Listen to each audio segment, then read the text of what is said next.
Tetapi alhamdulillah, tidak semua sosialis adalah pendurhaka sosialisme. Tidak semua kaum progresif adalah iblis berpakaian dewa.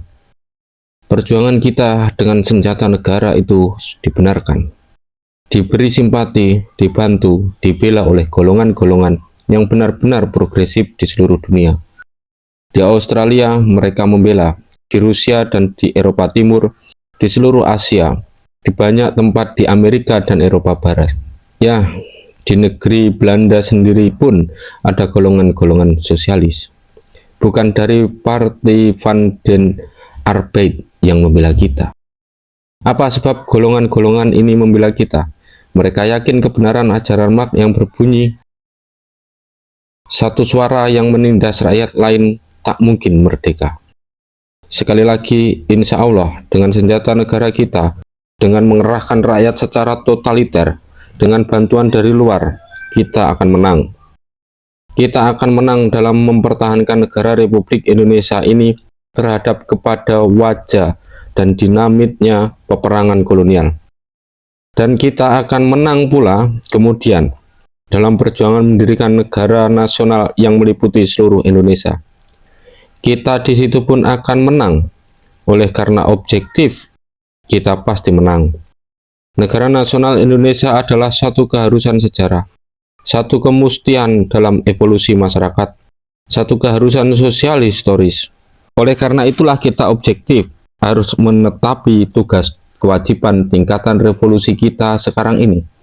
Kita objektif harus kenali dan penuhi tugas bersejarah.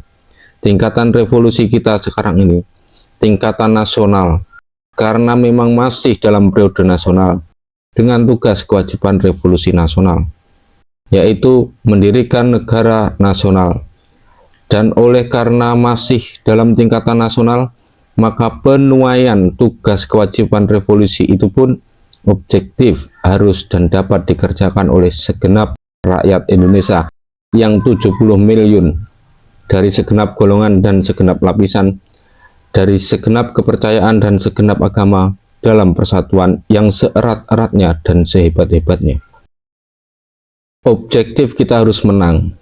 Apakah ini berarti bahwa das dengan sendirinya kita pasti menang? Tiada kemenangan dengan tiada perjuangan. Tiada kemenangan dengan tiada kemauan subjektif dari manusia.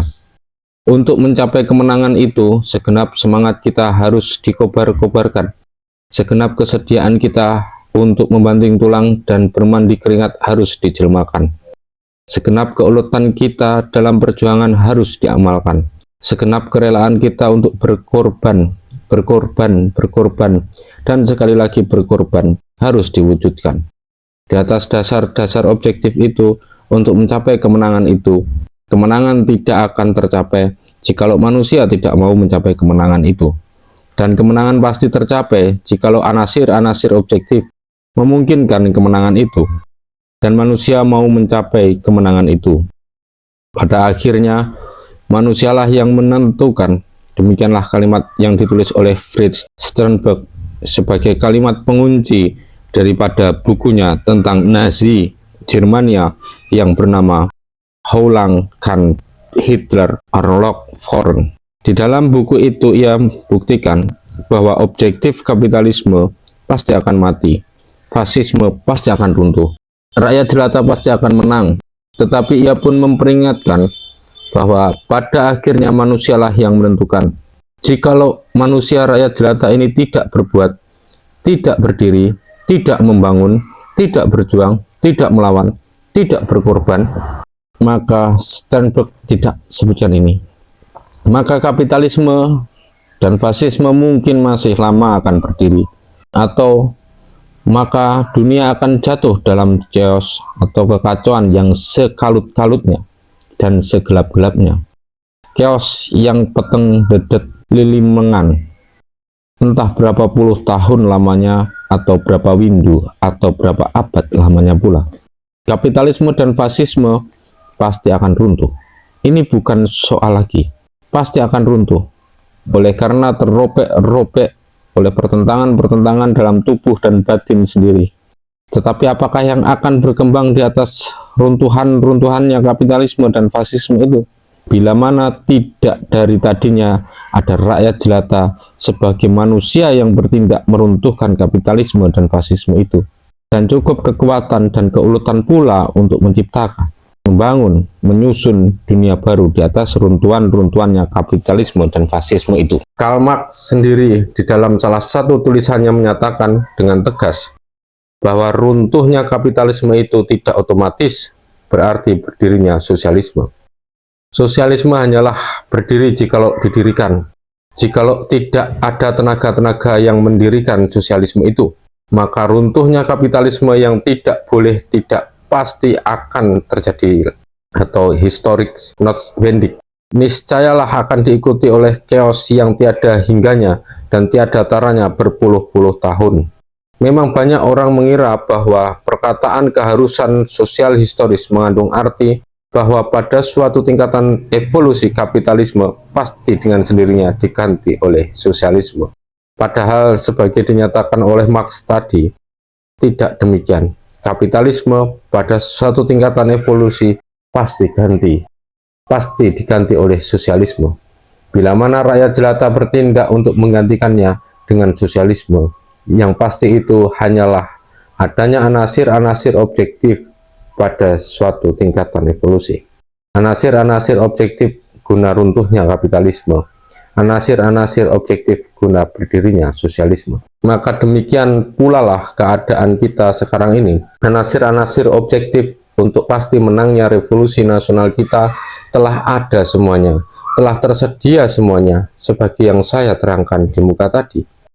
Maka berdirilah, hai kawan-kawan semua, di atas anasir-anasir objektif itu. Janganlah menyimpang sedikit pun daripada anasir-anasir objektif itu. Tetapi janganlah pula kurang hebat memobilisir anasir-anasir subjektif yang ada pada kita. Perhebatlah semangat, bulatkanlah tekad sekeras baja, berkorbanlah seikhlas-ikhlasnya, bantinglah tulang dan peraslah keringat, berjuanglah sehebat-hebatnya sehingga gemuruhnya perjuangan itu terdengar di 5 benua dan di 7 samudra. Berjuanglah masal semasal-masalnya dengan semangat persatuan bangsa yang sehidup-hidupnya. Jangan memprosir pertentangan kelas di dalam fase sekarang ini. Jangan curiga mencurigai satu sama lain. Jangan terpecah-pecah satu sama lain. Bersatulah, rukunlah, isi mengisilah satu sama lain. Kuat perkuatkanlah satu sama lain. Jangan memeluk tangan. Perkawinkanlah anasir-anasir objektif itu dengan anasir-anasir subjektif secara sedinamis-dinamisnya dan sehebat-hebatnya. Buatlah dua pol itu selalu mengelektris satu sama lain sedasat-dasatnya. Gelorakanlah dinamik amal nasional. Dengarkanlah apa yang dikatakan oleh Henriette Roland Hoss, meski beliau sekarang ini sudah banyak sekali luntur. Di dalam bukunya yang terakhir, An Overgang tot het Socialism 1945. Ya, kapitalisme memang telah mati, setidak-tidaknya di Eropa, sama matinya dengan Rusia Tsaristis teokratis di tahun 1927. Ia tak akan bangun kembali, tetapi apa yang akan menggantinya itu boleh jadi telah tertulis di bintang-bintang atau telah ditetapkan di dalam Lauh Mahfud.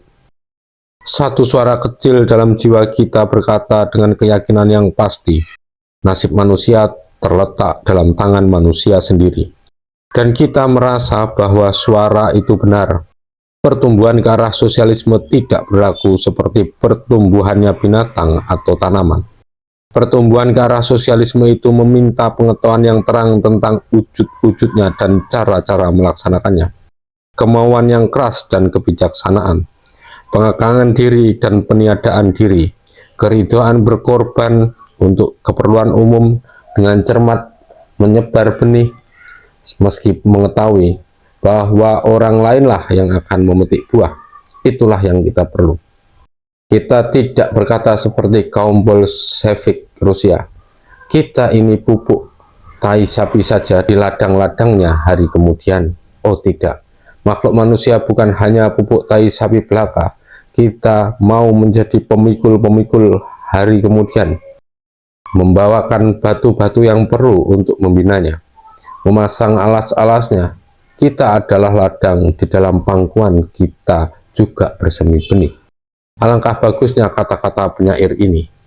Manusia bukan hanya pupuk tai sapi belaka. Kita adalah ladang, di dalam pangkuan kita juga bersemi benih. Kita tidak harus sekedar menunggu, kita harus bertindak, berjuang, membangun, membina. Sekali lagi, kemenangan pasti di pihak kita. Asal kita berjuang sehebat-hebatnya, dan asal kita berdiri tepat di atas kewajiban objektif daripada tingkatan evolusi sekarang. Tugas kewajiban nasional yaitu mendirikan negara nasional, karena masih dalam tingkatan dan periode nasional. Apakah ini berarti bahwa kita sama sekali tidak boleh berangan-angan sosialisme, tidak boleh menyebar-nyebarkan cita-cita sosialisme, tidak boleh berideologi anti-kapitalisme, tidak boleh dari sekarang juga bekerja dan berjuang untuk terlaksananya cita-cita sosialisme? Sama sekali tidak. Alangkah piciknya orang yang menyangka begitu. Kalau semua ini hal yang ditanyakan itu tidak boleh, buat apa saya menulis ini buku? Buat apa saya sendiri marhenis? Buat apa saya dengan susah payah menjelaskan kepada kaum wanita bahwa hanya di dalam masyarakat sosialisme lah mereka dapat menjumpai kemerdekaan dan kebahagiaan yang sempurna? Buat apa kita telah dari sekarang berikhtiar supaya negara kita itu satu jembatan antara negara burgelis dan negara sosialis? Buat apa kita dari sekarang telah mengucapkan perkataan kesejahteraan sosial? Justru oleh karena saya bercita-cita sosialis, maka saya menulis ini buku. Justru oleh karena kita mengidam-idamkan masyarakat sosialis, maka kita harus mengetahui bagaimana caranya kita dapat sampai di masyarakat sosialis itu. Justru oleh karena kita ingin menuju kepada masyarakat sosialis, maka kita harus dari sekarang berpikir dan bertindak dengan tuntutan teori sosialis itu.